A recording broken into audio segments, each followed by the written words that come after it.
Era kerajaan dimulai berabad-abad setelah banjir bah, di mana ribuan raja telah berkuasa secara bergantian di atas muka bumi. Kebanyakan dari mereka berhasil memperluas kekuasaan mereka keluar batas-batas wilayahnya, dan kekuasaan sebagian dari mereka mencakup berbagai negeri dan kekaisaran. Tetapi hanya 4 dari mereka yang menguasai seluruh muka bumi, dari ujung timur hingga ke ujung barat. Ini adalah kisah 4 raja, kisah para penguasa bumi.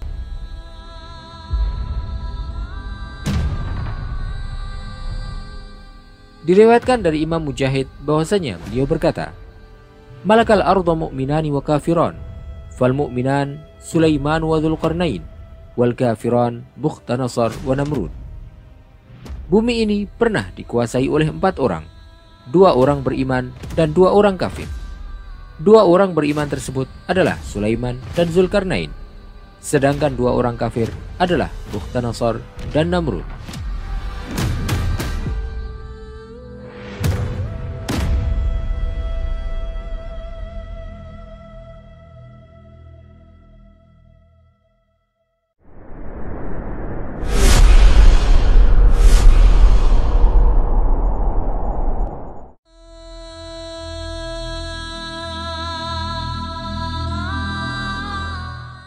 Salah satu dari 4 raja yang sempat menguasai dunia adalah Namrud. Bahkan dia merupakan raja tiran pertama di atas muka bumi, dan raja bengis terkejam yang memerintah di bumi setelah terjadinya peristiwa banjir bah. Kerajaannya tidak hanya meliputi kota Babel yang agung, tetapi kekuasaannya sampai ke penjuru bentangan dan lintang bumi. Dia adalah raja pertama yang memakai mahkota di atas kepalanya. Bahkan dia adalah orang pertama yang berlaku sombong di muka bumi dan mengaku sebagai Tuhan. Selama 400 tahun, Namrud memerintah di atas muka bumi ini dengan api dan besi.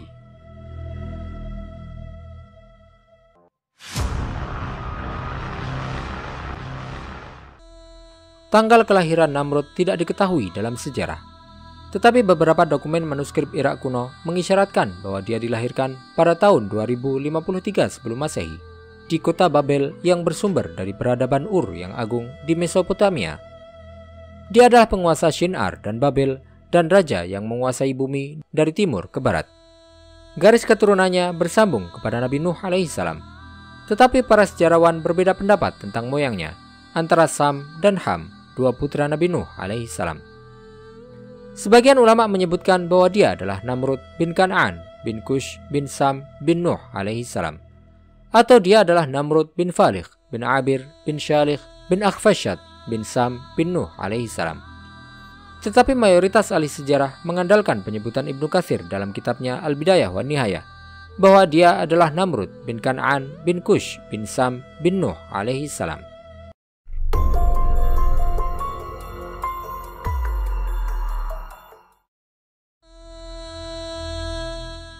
Namrud bukanlah sekedar nama biasa, melainkan nama seorang raja yang ditakuti oleh mayoritas orang ketika namanya disebut pada era pertama bumi setelah peristiwa banjir bah.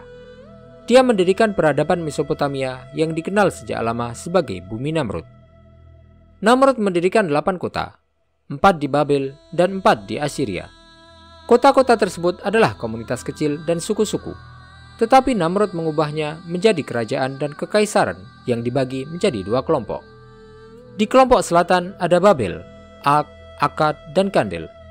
Dan di kelompok utara ada Ninawa yang merupakan ibu kota terkenal kerajaan Assyria, dan Rahbat serta Kaleh dan Rasen. Namrud membentuk pasukan besar yang bumi bergoncang di bawah langkah kaki mereka. Dia juga membangun sebuah menara besar di Babel yang sejarah tidak pernah mengenal bangunan seperti itu sepanjang masa.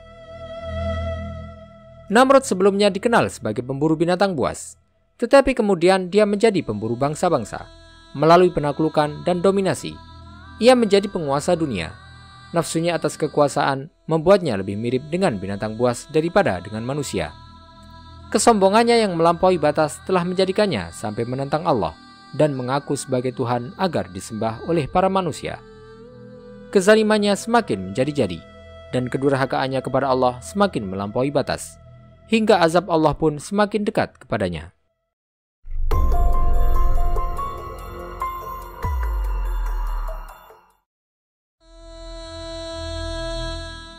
Pada suatu malam yang gelap, Namrud bermimpi ketika dia tertidur bahwa ada sebuah bintang yang muncul di langit. Yang bintang tersebut mengalahkan cahaya matahari sampai-sampai matahari tidak lagi kelihatan cahayanya. Para dukun dan peramal pun mengartikan mimpi tersebut bahwa akan lahir seorang anak laki-laki pada tahun itu yang akan menjadi sebab kebinasaannya. Maka Namrud pun kemudian memerintahkan untuk menyembelih setiap bayi laki-laki yang lahir pada tahun tersebut. Nabi Ibrahim alaihissalam lahir pada tahun itu. Ibunda beliau pun menyembunyikan Nabi Ibrahim dari pandangan orang-orang karena takut akan kezaliman Namrud. Hingga waktu pun berputar, dan Nabi Ibrahim alaihissalam akhirnya tumbuh dewasa. Ketika Nabi Ibrahim alaihissalam sudah besar dan menjadi seorang pemuda, dia tidak ikut menyembah berhala sebagaimana yang dilakukan oleh kaumnya. Karena beliau tahu bahwa berhala-berhala tersebut tidak lain hanyalah patung yang dibuat oleh tangan manusia. Beliau pun kemudian mulai untuk mengajak kaumnya agar meninggalkan peribadatan kepada berhala dan juga kepada Namrud. Beliau mengajak mereka untuk menyembah Sang Pencipta yang Maha Esa dan Maha Perkasa. Pada mulanya, tidak ada seorang pun yang mengikuti ajakan beliau. Kaumnya pun tetap menyembah berhala sebagaimana biasanya. Pada suatu hari, kaum beliau mengadakan pesta yang dilakukan di luar kota.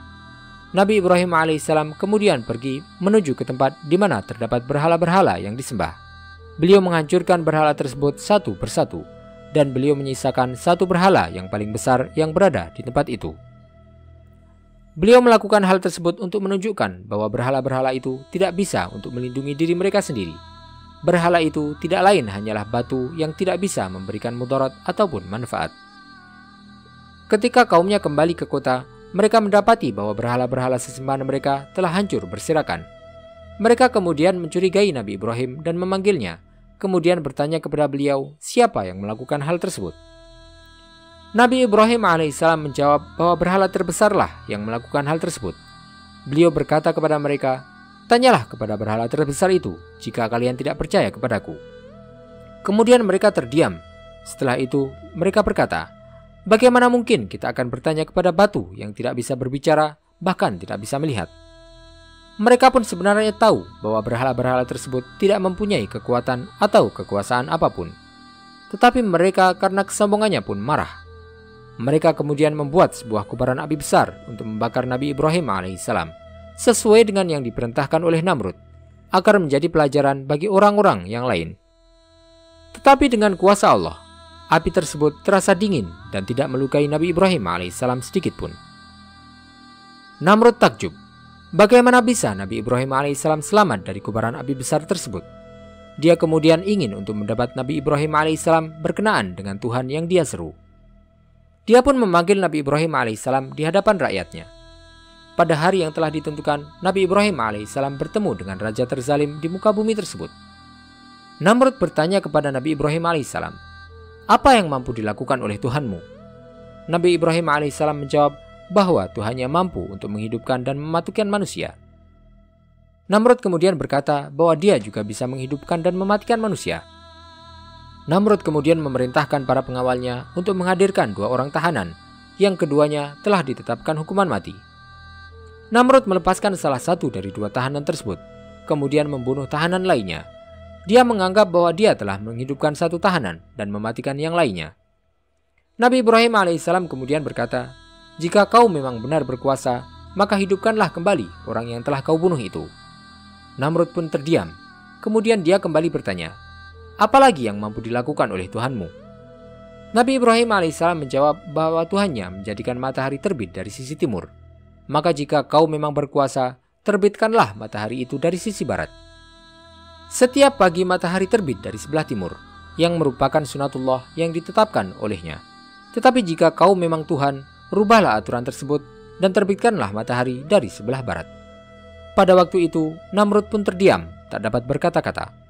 Allah SWT berfirman, "Alam tara ila alladhi hajja Ibrahim fi rabbih an atahu Allahul mulk. Idh qala Ibrahim rabbi alladhi yuhyi wa yumit. Qala ana uhyi wa umit. Qala Ibrahim fa inna Allah ya'ti bisyamsi minal masyriqi fa'ti biha minal maghrib. Fabuhita alladhi kafar. Wallahu la yahdil qawmaz zalimin."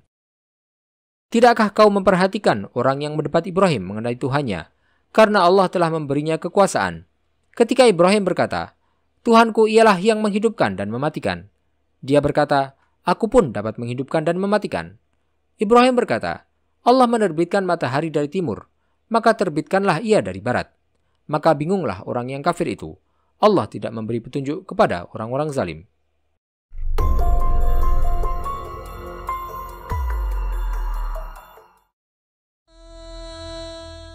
Setelah peristiwa tersebut, Namrud pun diajak agar beriman kepada Allah SWT. Dia didakwahi hingga 3 kali. Pada setiap kali dia diajak untuk beriman, dia pun menolak dan menentang ajakan tersebut. Pada suatu hari, Namrud beserta pasukannya keluar ketika matahari tengah terbit, dengan tujuan untuk menantang Allah yang Maha Kuasa. Allah SWT kemudian mengirimkan pasukan nyamuk yang menyerang pasukan Namrud dan menghabisi mereka.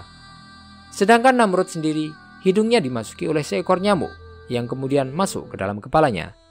Dengan kuasa Allah, nyamuk itu pun tidak mati, tetapi nyamuk itu tetap berada di kepala Namrud sehingga Namrud pun merasa tersiksa dengannya. Namrud sampai-sampai memukuli kepalanya dengan besi dan sandal agar nyamuk tersebut diam. Allah SWT mengazab Namrud dengan nyamuk tersebut sampai akhirnya Namrud pun binasa.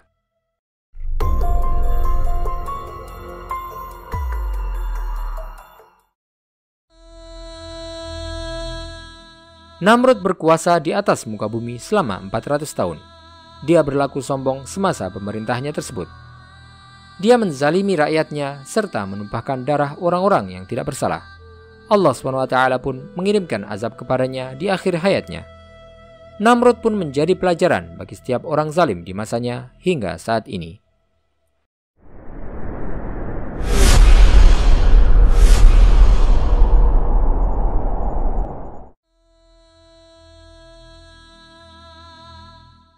Pada masa-masa pertama kehidupan manusia di muka bumi, ada seorang raja yang menguasai seluruh belahan bumi dari ujung timur hingga ke ujung barat. Dia berkeliling di seluruh penjuru bumi dalam sebuah perjalanan yang disebutkan bahwa perjalanan tersebut memakan waktu hingga 500 tahun. Dia berkeliling untuk menyeru kepada ajaran Islam, menyebarkan perdamaian dan menghilangkan kezaliman, sampai dia pun tiba di ujung timur dan barat bumi. Zulkarnain, sang raja yang menguasai seluruh penjuru bumi. Dalam lembaran-lembaran sejarah kuno peradaban manusia ini, kita akan menceritakan tentang kisah Zulkarnain, kisah sang raja dengan perjalanannya yang memakan waktu hingga 500 tahun.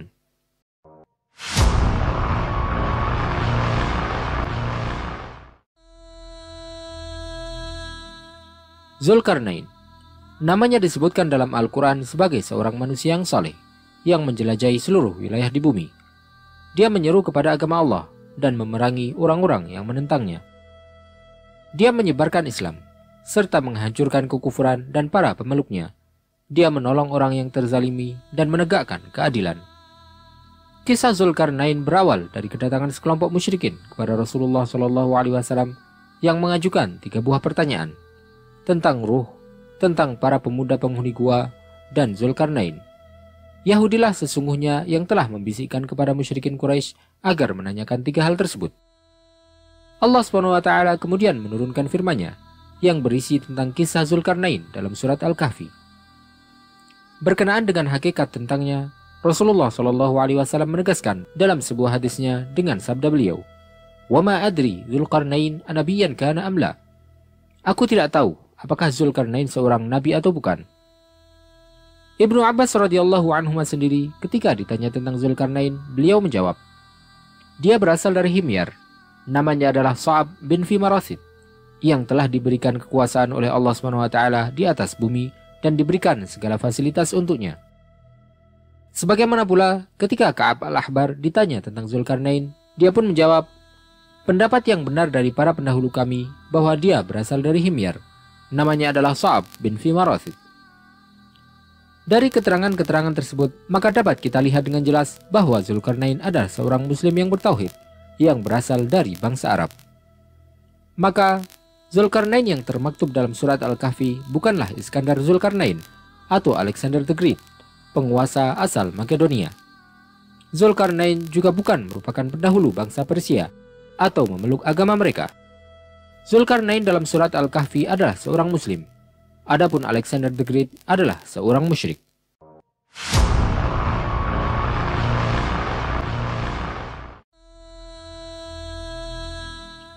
Kisah tentang Zulkarnain disebutkan oleh Allah SWT dalam surat Al-Kahfi.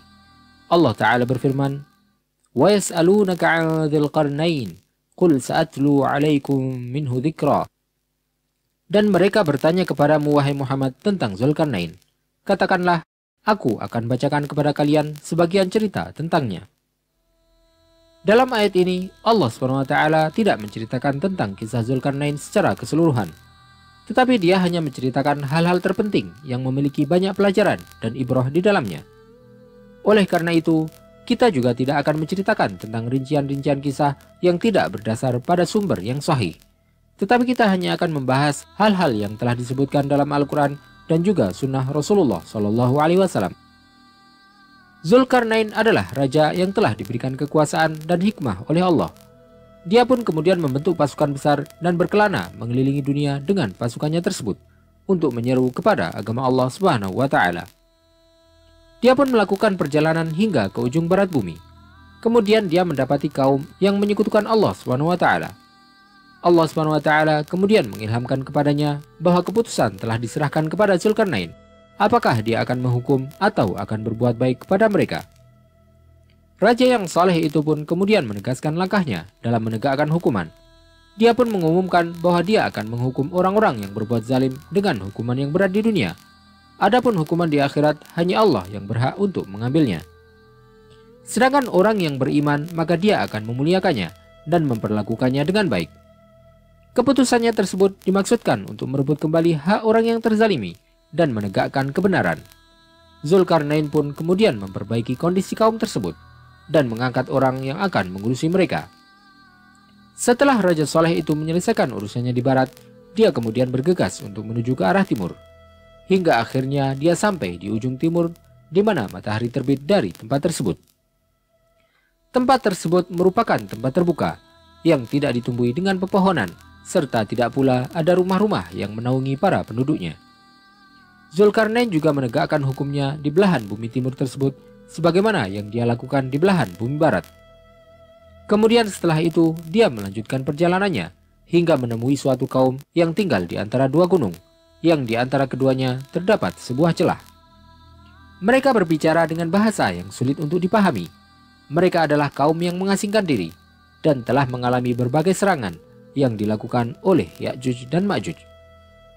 Ketika mereka melihat bahwa Zulkarnain adalah seorang raja yang adil, mereka pun mendatanginya.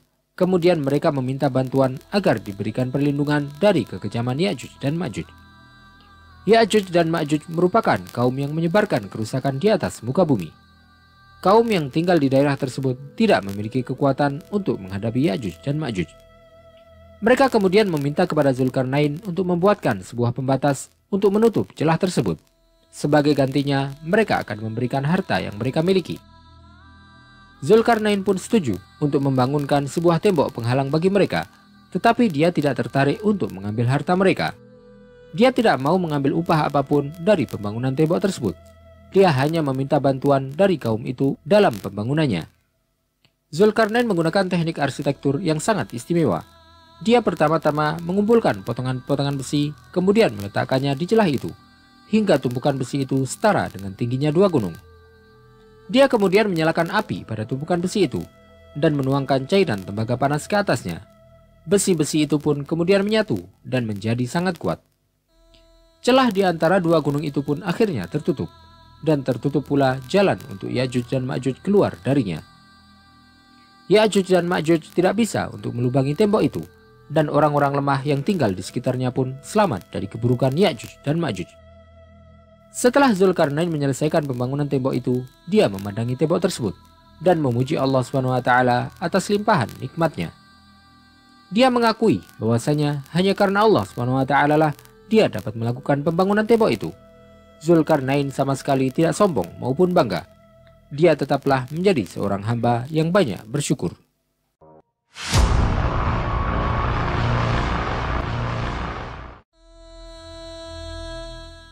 Keluarnya Ya'juj dan Ma'juj dari tempat itu akan menjadi pertanda datangnya hari kiamat. mereka adalah kaum dengan kekuatan yang luar biasa. Umat manusia yang ada tidak mampu untuk menghadapi mereka, hingga datanglah Zulkarnain dan membangun tembok penghalang yang kokoh yang tidak akan pernah terbuka kecuali dengan izin Allah di akhir zaman. Jika saat itu telah tiba, mereka akan keluar dan tidak ada seorang pun yang selamat dari kejahatan mereka, serta tidak ada yang bisa untuk menghentikan mereka. Mereka terus membuat kerusakan, sampai turunlah ketetapan Allah yang kemudian Allah akan mengirimkan pasukannya dan membinasakan mereka dalam satu waktu. Allah SWT telah merahasiakan keberadaan tembok penghalang itu dan juga tempat tinggalnya Ya'juj dan Ma'juj dari semua orang.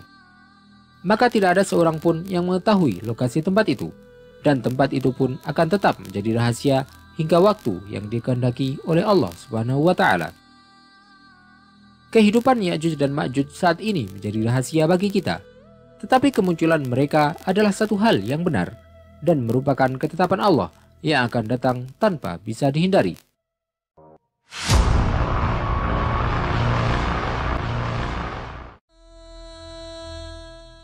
Sebagaimana yang disebutkan sebelumnya, tidak ada yang mengetahui tentang lokasi tembok penghalang tersebut kecuali Allah. Banyak pendapat yang kemudian bermunculan berkenaan dengan spekulasi tempat dinding Zulkarnain tersebut. Tetapi pada akhirnya kita tidak bisa memastikan semua hal tersebut. Sebagian besar ahli tafsir seperti Al-Qurtubi dan Tabari menyebutkan dari Ibnu Abbas radhiyallahu anhuma bahwasanya beliau berkata, dinding Zulkarnain berada di negeri Turki, terletak di samping Armenia dan Azerbaijan. Sebagian ulama yang lain menyebutkan bahwa lokasi dinding tersebut berada di belakang Cina. Sebagian yang lain berpendapat bahwa dinding itu berada di Georgia, di pegunungan Kaukasus dekat Azerbaijan dan Armenia. Imam Al-Alusi sendiri berpendapat bahwa kemungkinan lokasi dinding tersebut telah dipenuhi dengan air, sehingga saat ini kita tidak mungkin untuk mencapai dinding itu karena telah terhalang oleh air. Tetapi yang terpenting adalah bahwasanya dinding Ya'juj dan Ma'juj itu ada hingga saat ini dan akan tetap ada sampai datang waktu yang telah ditentukan oleh Allah, yang kemudian tembok tersebut akan roboh dan keluarlah Ya'juj dan Ma'juj darinya, yang akan terjadi setelah keluarnya Dajjal dan turunnya Nabi Isa alaihi salam.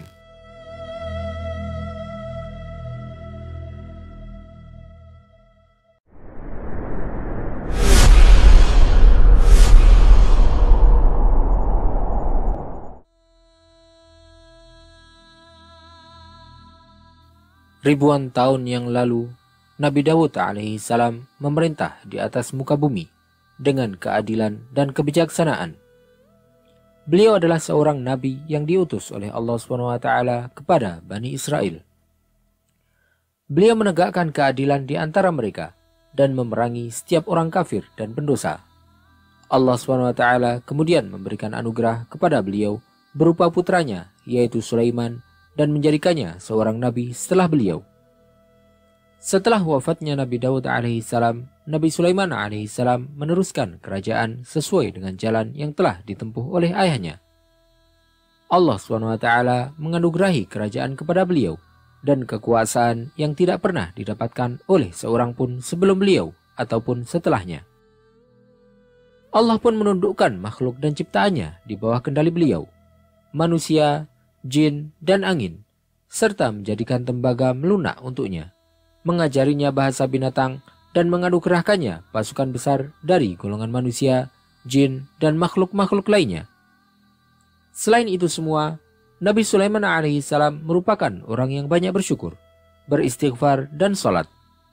Beliau merupakan seorang yang adil dan bijaksana, yang tidak pernah membiarkan kezaliman, serta tidak pernah berhenti dari berzikir mengingat Allah. Dalam lembaran sejarah yang gemilang ini, kita akan menceritakan kisah Nabi Sulaiman alaihissalam dengan para jin.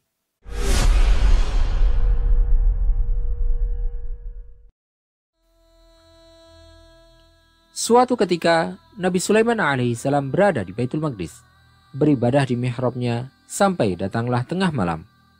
Beliau pun kemudian bersumpah untuk mendatangi semua istrinya pada malam tersebut agar mendapatkan anak dari masing-masing istrinya untuk menjadi kesatria yang berjihad di jalan Allah.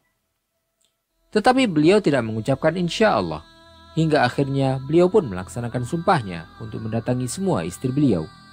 Tetapi tidak ada yang hamil, kecuali seorang istri dari mereka, yang kemudian istri beliau tersebut melahirkan seorang bayi yang tidak sempurna fisiknya. Nabi Sulaiman alaihissalam kemudian menyadari kesalahannya. Beliau pun bertaubat dengan sebenar-benarnya, kemudian meminta kepada Allah agar diberikan kerajaan besar khusus untuknya yang tidak akan dimiliki oleh siapapun setelah beliau. Allah SWT mengabulkan doa beliau dan menganugerahi kepadanya kekuasaan yang tidak masuk akal dan tidak pernah diimpikan oleh seorang pun. Allah menundukkan angin bagi Nabi Sulaiman yang akan mentaati perintah beliau kemanapun beliau inginkan.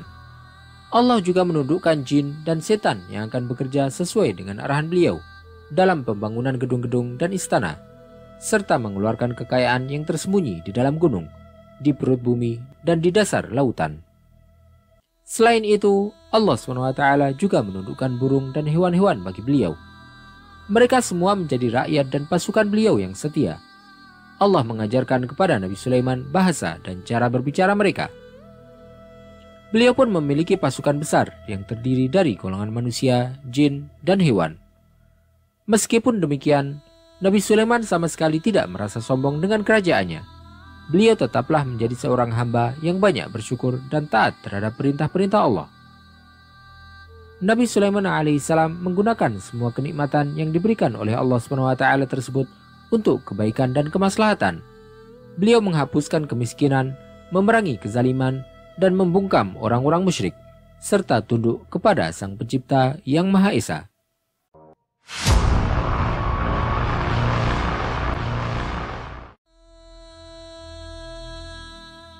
Angin pun berhembus ke arah manapun yang diinginkan oleh Nabi Sulaiman, menjadikan kapal-kapal berlayar membawa perniagaan dari negeri-negeri yang jauh. Nabi Sulaiman juga memerintahkan kepada para jin untuk menggali sumur-sumur di gurun-gurun yang ada, juga mengolah tanah di sekelilingnya, serta memotong batu-batuan dari gunung dan membangun kota-kota dengan jalan rayanya yang teratur dan taman-tamannya yang luas. Pada tiap kota, para jin juga membuat kuali besar dari batu yang dipahat dengan ukuran yang sangat lebar. Setelah itu, angin pun membawa awan yang menurunkan hujan darinya. Kota-kota tersebut kemudian tumbuh hijau. Orang-orang mulai tinggal di sana dan menebarkan benih tanaman di lembah sekelilingnya, serta menyiraminya dengan air hujan dan sumur.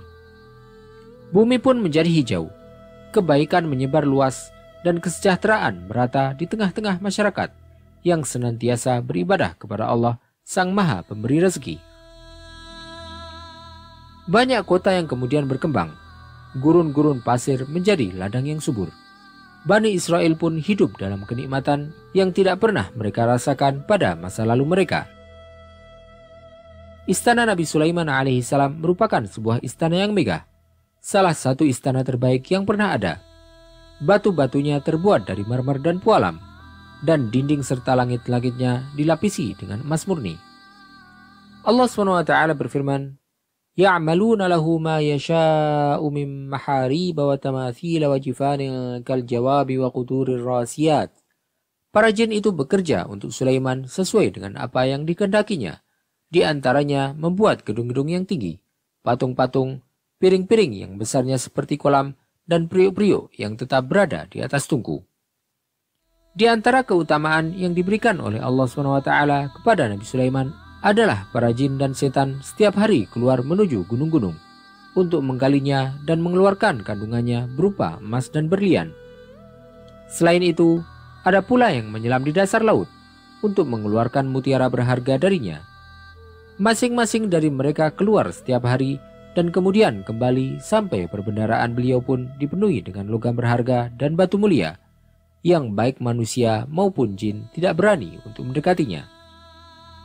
Nabi Sulaiman alaihissalam memberikan hukuman yang keras bagi para jin dan setan yang melanggar perintahnya.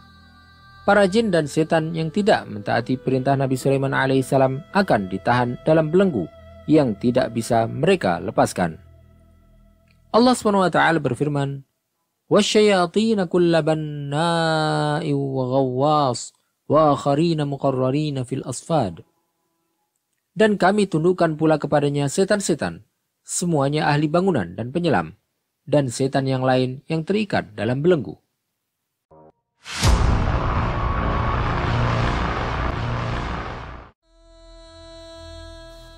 Kisah Nabi Sulaiman alaihissalam disebutkan dalam beberapa surat dalam Al-Quran, di antaranya surat Al-Anbiya dan An-Naml. Nabi Sulaiman alaihissalam merupakan salah satu Nabiullah yang agung, yang namanya tersebut dalam Al-Quran. Beliau adalah seorang raja agung, putra dari seorang raja dan nabi yang agung, yaitu Nabi Dawud alaihissalam. Ibnu Katsir berkata, Nabi Sulaiman alaihissalam mewarisi kenabian dan kerajaan dari Nabi Dawud, tetapi tidak mewarisi harta beliau, karena harta para nabi tidak diwariskan. Semua peninggalan mereka dijadikan sedekah. Nabi Sulaiman alaihissalam juga telah diberikan keistimewaan oleh Allah SWT yang disebutkan dalam Al-Quran, seperti kemampuan beliau untuk memahami bahasa binatang, serta kekuasaan beliau yang meliputi bangsa manusia, jin, dan hewan. Nabi Sulaiman alaihissalam hidup selama 52 tahun. Beliau berkuasa selama 40 tahun.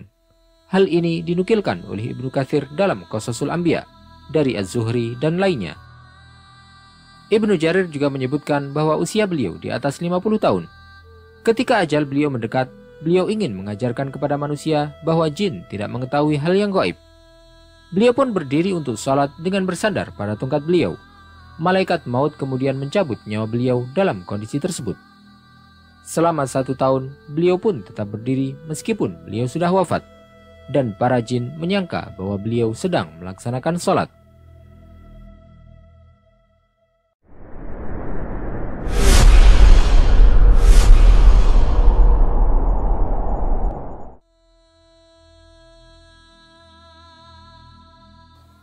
Bukhtanasor atau Nebukadnezar merupakan raja keempat yang menguasai seluruh penjuru dunia, serta raja Mesopotamia terkuat. Dia menjadikan Babilonia sebagai kerajaan yang paling kuat di atas muka bumi, dan membangun taman gantung, kuil agung, dan gerbang Ishtar. Bukhtanasor telah mengarungi berbagai peperangan sengit melawan Asyur dan Mesir kuno. Dia juga merupakan raja sombong yang menghancurkan benteng-benteng Yerusalem sebanyak 2 kali serta menawan para penduduknya. Ini adalah kisah Bukhtanasor, kisah raja keempat dari para penguasa bumi.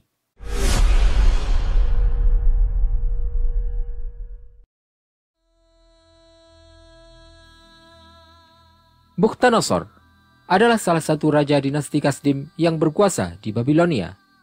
Ia lahir tahun 630 sebelum Masehi. Dia adalah putra tertua dari Nabopolassar. Dia dianggap sebagai salah satu raja paling kuat yang memerintah Babilonia dan Mesopotamia. Orang Persia menyebutnya sebagai Bakhtanasor, yang artinya pemegang nasib. Sedangkan dari bahasa Akkadia, nama Nebukadnezar disebut sebagai Nabu Kuduri Usur, bermakna Dewa Nabu, memelihara atau membela putra sulungku. Dialah satu-satunya yang mampu menaklukkan Ninawa, ibu kota kerajaan Asyur yang besar. Dia pula lah yang telah mengalahkan pasukan Mesir dan Asyur dalam pertempuran Karkemish pada tahun 605 sebelum Masehi. Dia dianggap sebagai salah satu pemimpin paling kuat dalam sejarah, karena dia menggunakan kejeniusan dan kecerdasannya untuk mengambil keuntungan dari orang-orang yang dia jajah. Hal tersebut dikarenakan dia menghabiskan sebagian besar sumber daya manusia dan alam dari bangsa-bangsa yang dia kuasai untuk mengendalikan kehidupan mereka. Ketenaran Bukhtanasor bukan hanya pada kekuatan militernya saja, tetapi juga karena berbagai prestasi pembangunannya. Di antara yang paling penting dan paling menakjubkan adalah taman-taman yang digantung, yang dikenal sebagai Taman Gantung Babilonia, yang merupakan salah satu dari 7 keajaiban dunia kuno. Sejarawan Herodotus mengatakan bahwa taman gantung itu dipasok dengan air melalui pipa yang dialirkan ke atas. Hal ini menunjukkan bahwa bangsa Babilonia kuno telah mengenal teori Archimedes. Kota tersebut telah menjadi satu-satunya kota yang dipenuhi dengan kendaraan beroda yang bertebaran di sudut-sudutnya. Bukhtanasor juga telah membangun 8 gerbang kota Babylon, yang terbesar merupakan gerbang Ishtar, sehingga kota Babylon pun menjadi kota terindah di dunia kuno pada zamannya, serta mendapatkan ketenaran di antara bangsa-bangsa yang ada pada saat itu. Tetapi masa-masa damai tersebut tidak berlangsung lama. Setelah kekalahannya, bangsa Asyur bersekutu dengan pasukan Mesir kuno. Ketika hal tersebut diketahui oleh Raja Bukhtanasor, dia pun mengerahkan pasukannya sehingga bertemu dengan pasukan Mesir kuno di Karkamish, di hulu sungai Efrat, dan meraih kemenangan besar dalam pertempuran tersebut. Tak lama setelah itu, Palestina dan Suriah jatuh ke dalam genggamannya. Para pedagang Babilonia pun menguasai semua jalur perdagangan yang melintasi Asia Barat, yang membentang dari Teluk Arab hingga Laut Tengah.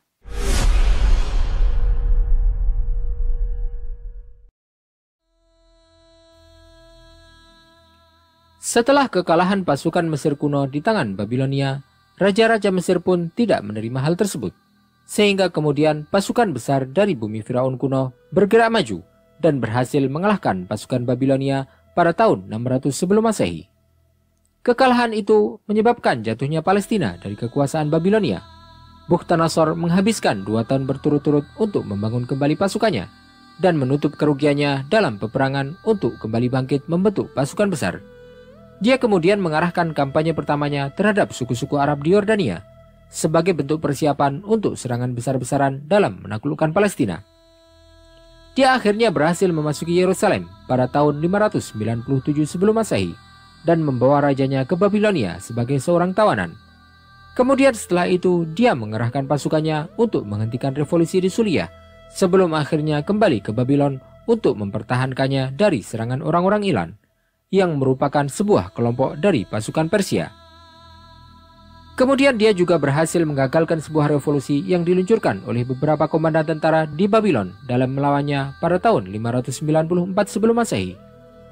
Dia kemudian kembali menyelesaikan penaklukannya di Suriah dan Palestina, di mana dia kembali menyerang Yerusalem dan mengepungnya selama 18 bulan. Dia kemudian mengakhiri pengepungan tersebut pada tahun 587 sebelum Masehi. Bukhtanasor kemudian menjarah kota itu dan meratakan Syria, serta menghancurkan Baitul Maqdis. Dia juga menawan penduduknya ke Babylon. Tahun tersebut dikenal dalam sejarah sebagai tahun penawanan Babilonia, di mana banyak dari orang-orang Bani Israel yang dibunuh dan sisanya ditawan. Dengan adanya peristiwa tersebut, kerajaan Yerusalem pun jatuh ke tangan Babilonia, dan hal tersebut merupakan hukuman berat dari Allah yang dia jatuhkan kepada Bani Israel karena kezaliman dan pembangkangan mereka. Setelah kemenangan berturut-turut ini, Bukhtanasor memperluas pengaruhnya atas sebagian besar kerajaan dunia. Kekuasaannya meningkat dan pasukannya bertambah besar. Selama pemerintahannya, Babilonia menjadi kerajaan terkuat di dunia tanpa tandingan. Bukhtanasor akhirnya diliputi kesombongan dan paranoia. Berbagai sumber sejarah menyebutkan bahwa kegilaan menimpanya yang berlangsung selama 7 tahun. Yang mana kegilaan tersebut kemudian menyebabkan kematiannya di Babylon pada puncak kejayaannya. Hal tersebut terjadi pada tahun 562 sebelum Masehi. Ia digantikan oleh putranya Awil Merodach dan kemudian Nergal-Sarezer pada tahun 560 sebelum Masehi. Kebesaran dan ketenarannya tidak hanya didapatkan karena dia menjadi seorang pejuang yang hebat atau seorang pemimpin militer yang tak terkalahkan, tetapi juga karena prestasi sipil dan intelektualnya, di mana selama 43 tahun pemerintahannya, dia mampu mengubah Babylon dari hanya sebuah kota penting di Mesopotamia menjadi kota terbesar yang dikenal dunia kuno.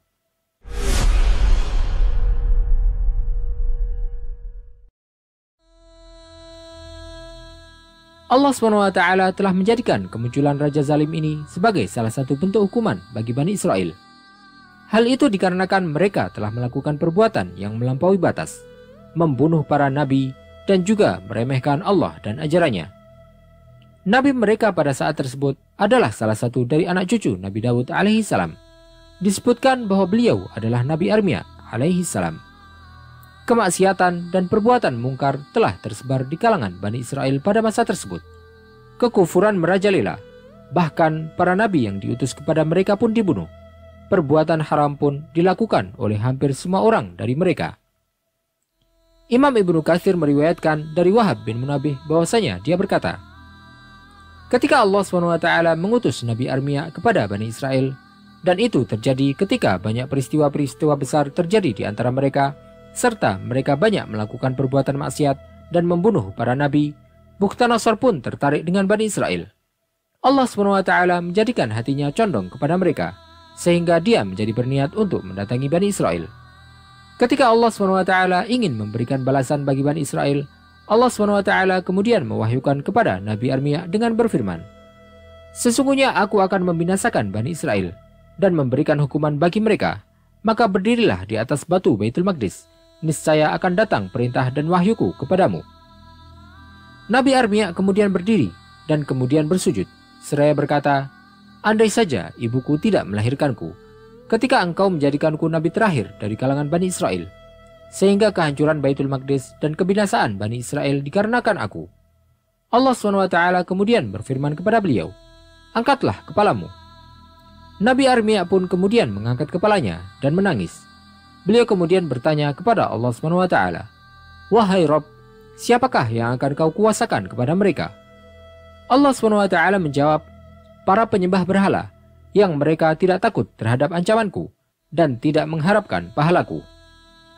Ketika Nabi Armia menyampaikan wahyu Allah SWT tersebut kepada Bani Israel, serta mereka mendengar tentang ancaman yang diberikan oleh Allah SWT, mereka pun mendustakan Nabi Armia dan menentang ajarannya. Mereka berkata kepada beliau, "Engkau telah berdusta dan engkau telah berbohong atas nama Allah." Mereka kemudian menangkapnya, mengikatnya, serta memenjarakan beliau. Ketika itu Allah SWT pun akhirnya mengirimkan Bukhtanasor. Raja zalim itu pun kemudian datang beserta pasukannya hingga sampai di tempat tinggal Bani Israel. Mereka kemudian mengepung Bani Israel hingga Bani Israel diliputi dengan rasa lapar dan haus. Setelah itu mereka pun menyerbu Bani Israel dan membunuh banyak orang dari mereka. Mereka menawan para wanita dan menjadikan anak-anak sebagai budak. Mereka juga menghancurkan semua bangunan yang ada di sana. Bukhtanasor dan pasukannya kemudian memasuki Baitul Maqdis dan berhasil menguasai Syam sepenuhnya. Dia memerangi Bani Israel dan menghabisi mereka. Setelah selesai melakukan penyerangan tersebut, dia kembali dengan membawa harta yang didapatkan dari Bani Israel.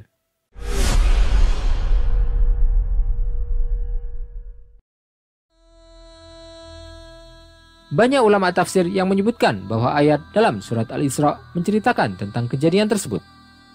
Ayat tersebut adalah firman Allah SWT, وَقَضَيْنَا إِلَى بَنِي إِسْرَائِيلَ فِي الْكِتَابِ لَتُفْسِدُنَّ فِي الْأَرْضِ مَرَّتَيْنِ وَلَتَعْلُنَّ عُلُوًّا كَبِيرًا فَإِذَا جَاءَ وَعْدُ أُولَاهُمَا بَعَثْنَا عَلَيْكُمْ عِبَادًا لَنَا أُولِي بَأْسٍ شَدِيدٍ فَجَاسُوا خِلَالَ الدِّيَارِ وَكَانَ وَعْدًا مَفْعُولًا. Dan kami tetapkan terhadap Bani Israel dalam kitab itu, kamu pasti akan berbuat kerusakan di bumi ini 2 kali, dan pasti kamu akan menyombongkan diri dengan kesombongan yang besar. Maka apabila datang saat hukuman bagi kejahatan yang pertama dari kedua kejahatan itu, kami datangkan kepadamu hamba-hamba kami yang perkasa. Lalu mereka merajalela di kampung-kampung, dan itulah ketetapan yang pasti terlaksana. Para ulama tafsir menyebutkan bahwa yang dimaksud oleh Allah SWT dalam firman-Nya, "Kami datangkan kepadamu hamba-hamba kami yang perkasa," adalah Bukhtanasor dan pasukannya. Di tangannya lah Baitul Maqdis runtuh dan bercerai-berainya Bani Israel di masanya.